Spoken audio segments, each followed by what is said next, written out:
नमस्कार साथियों। मैं अमित गिल आपका फिर से एक बार स्वागत करता हूं एक और इन्फॉर्मेटिव वीडियो में। और ये जो वीडियो है ये है व्यक्ति परिचय सीरीज का वीडियो नंबर 2। इस वीडियो में हम जिस शख्सियत के बारे में जानेंगे उनका नाम है जस्टिस डी वाई चंद्रचूड़। तो हम जानेंगे कि ये शख्सियत कौन है और आजकल क्यों चर्चा में है। तो चलिए शुरू करते हैं। डी वाई चंद्रचूड़ एक भारतीय वकील हैं जिन्हें 13 मई 2016 को भारत के सर्वोच्च न्यायालय के न्यायाधीश के रूप में चुना गया था। फिलहाल जो सुप्रीम कोर्ट ऑफ इंडिया के सीजीआई हैं जे ललित, वो जो है नवंबर 2012 में रिटायर हो रहे हैं। तो डी वाई चंद्रचूड़ नवंबर 2012 से भारत के 50वें मुख्य न्यायाधीश के रूप में कार्य करेंगे। तो डी वाई चंद्रचूड़ जो है सीजीआई हैं, 50वें सीजीआई हैं सुप्रीम कोर्ट ऑफ इंडिया के।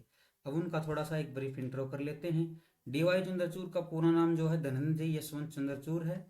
उनका जन्मदिन यानी कि डेट ऑफ बर्थ जो है वो है 11 नवंबर 1959। महाराष्ट्र के मुंबई में उनका जन्म हुआ और उनके पिता का नाम है न्यायमूर्ति यशवंत विष्णु चंद्रचूड़। तो न्यायमूर्ति यशवंत विष्णु भी सीजीआई के रूप में कार्य कर चुके हैं और वो सुप्रीम कोर्ट के 16वें सीजीआई रहे हैं। तो एक इम्पोर्टेंट क्वेश्चन आपका यहाँ से बन सकता है। उनकी माता का नाम जो है प्रभा चंद्रचूड़ है और वो शास्त्रीय संगीतकार हैं। उनकी पत्नी का नाम कल्पना दास है। तो ये तो था एक ब्रीफ इंट्रो। चलिए अब इनके बारे में थोड़ा विस्तार से जानते हैं। तो जन्म एवं शुरुआती जीवन। तो जैसा कि मैंने बताया कि जन्म 11 नवंबर 1959 को महाराष्ट्र के मुंबई शहर में हुआ। पिता न्यायमूर्ति यशवंत विष्णु चंद्रचूड़ भारत के 16वें मुख्य न्यायाधीश रह चुके हैं और उनका कार्यकाल जो है 1978 से 85 तक रहा था। तो ये कितने हो गए, 7 साल उन्होंने सेवा दी थी। तो एक क्वेश्चन ये भी बन सकता है कि डी वाई चंद्रचूड़ के पिता विष्णु चंद्रचूड़ का कार्यकाल कब से कब तक रहा। तो वो क्या था, 1978 से 1985। वायु चंद्रचूड़ भारत में सबसे लंबे समय तक सेवा देने वाले मुख्य न्यायाधीश हैं जिन्होंने 2696 दिनों तक कार्य किया। तो एक क्वेश्चन आपका ये हो गया कि सबसे लंबा कार्यकाल जो है किसका है, वायु चंद्रचूड़ का, और कितने समय तक का है, 2696 का। अब आगे बढ़ते हैं। जस्टिस डी वाई चंद्रचूड़ की शिक्षा के बारे में थोड़ा जान लेते हैं। तो स्कूली शिक्षा, वैसे तो ये कहीं नॉलेज ये काम नहीं आएगी लेकिन बता देते हैं कि कैथेड्रल और John Connon school Mumbai, saint Columbia school Delhi, ये इन 2 स्कूलों में इनकी पढ़ाई हुई थी। अब कॉलेज की उनकी शिक्षा की बात कर लेते हैं। सेंट स्टीफन्स कॉलेज नई दिल्ली में इकोनॉमिक्स से बीए ऑनर्स किया। उन्होंने 1979 में वहाँ से स्नातक यानी ग्रेजुएशन की डिग्री प्राप्त की। साल 1982 में उन्होंने दिल्ली विश्वविद्यालय में बैचलर ऑफ लॉ की उपाधि प्राप्त की, यानी लॉ उन्होंने 1982 में डीयू से किया। उन्होंने 1983 में मास्टर्स ऑफ लॉ की डिग्री की, तो 1983 में मास्टर्स किया। 1986 में हार्वर्ड लॉ स्कूल गए। 1986 में कहाँ गए, हार्वर्ड लॉ स्कूल यूएसए, और वहाँ पे एसजेडी में डॉक्टरेट यानी कि पीएचडी कर ली जुडिशियल साइंसेज में। तो ये थी उनकी शिक्षा। अब आगे जानते हैं उनके कैरियर के बारे में। तो लॉ प्रैक्टिस उन्होंने कहा कि 1982 में अपने एलएलबी के बाद उन्होंने विभिन्न वकीलों और न्यायाधीशों की सहायता करने वाले एक ट्रेनी के रूप में कार्य किया। तो आप देख रहे हैं उन्होंने ऐसे बेसिक स्टार्टिंग की थी जिसमें एडवोकेट फिलिप सैम नरीमन के लिए महत्वपूर्ण नोट तैयार करना भी शामिल था। हार्वर्ड से ग्रेजुएशन करने के बाद चंद्रचूड़ ने यूएसए में लॉ फर्म सुलिवन और क्रोमवेल एलएलपी में काम किया। भारत लौटने पर उन्होंने भारत के सर्वोच्च न्यायालय और बॉम्बे उच्च न्यायालय में कानून का अभ्यास किया। तो कहाँ कहाँ पे प्रैक्टिस करी, सुप्रीम कोर्ट में और बॉम्बे हाई कोर्ट में। चलिए आगे बढ़ते हैं। उन्हें जून 1998 में बॉम्बे हाई कोर्ट द्वारा एक सीनियर एडवोकेट के रूप में चुना गया। तो 1998 में बॉम्बे हाई कोर्ट ने उनको एक सीनियर एडवोकेट के रूप में अपॉइंटमेंट दे दी।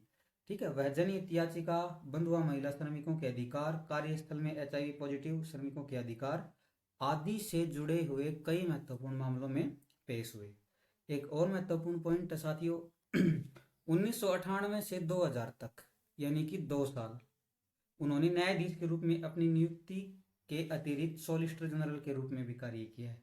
ठीक है, अब आगे बढ़ते हैं। उसके बाद जो है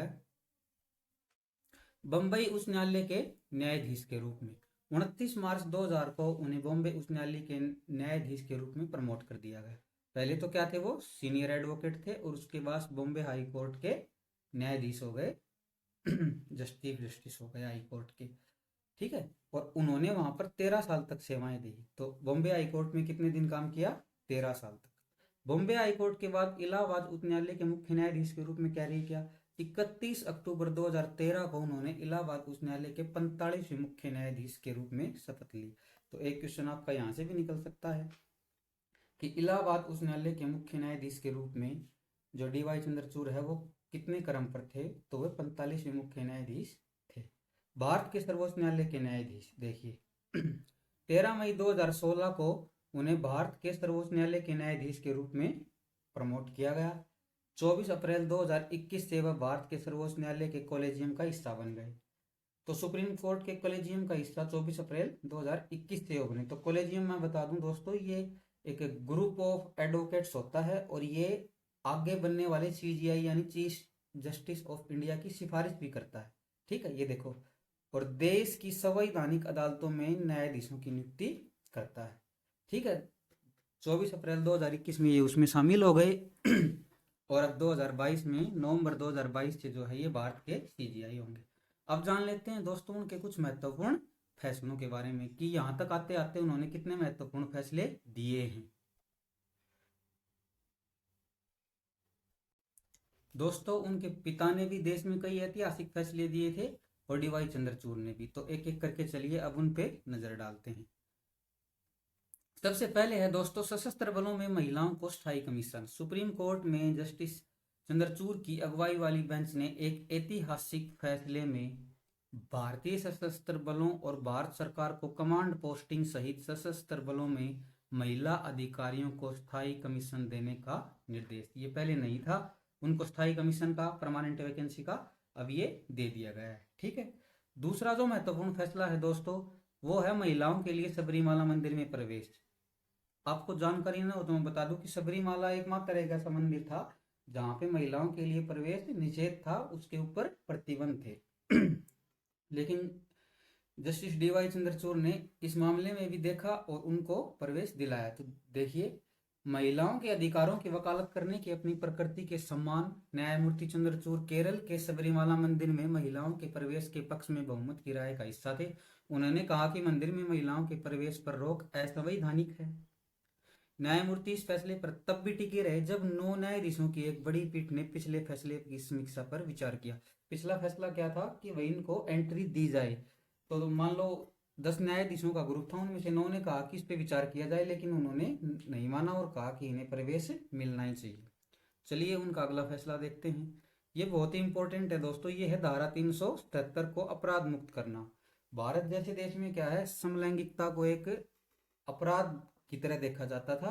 ठीक है, सितंबर 2018 में जब सुप्रीम कोर्ट ने समलैंगिकता को अपराध से मुक्त करने के लिए धारा 377 को पढ़ा तो न्यायमूर्ति चंद्रचूड़ की सहमति ने इस बात पर प्रकाश डाला कि यह किसी भी व्यक्ति को यह निर्णय लेना है कि उसको किससे प्रेम करना है और किसके साथ अपनी जिंदगी बितानी है।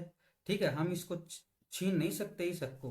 कोई भी व्यक्ति किसी भी लिंग वाले व्यक्ति के साथ जीना चाहे तो वो अपना फैसला लेने के लिए स्वतंत्र है, हम अपने फैसले उस पर थोप नहीं सकते। और आज जैसा कि आप जानते हैं कि 377 के तहत समलैंगिकता भारत जैसे देश में भी अब अपराध नहीं रहा है दोस्तों।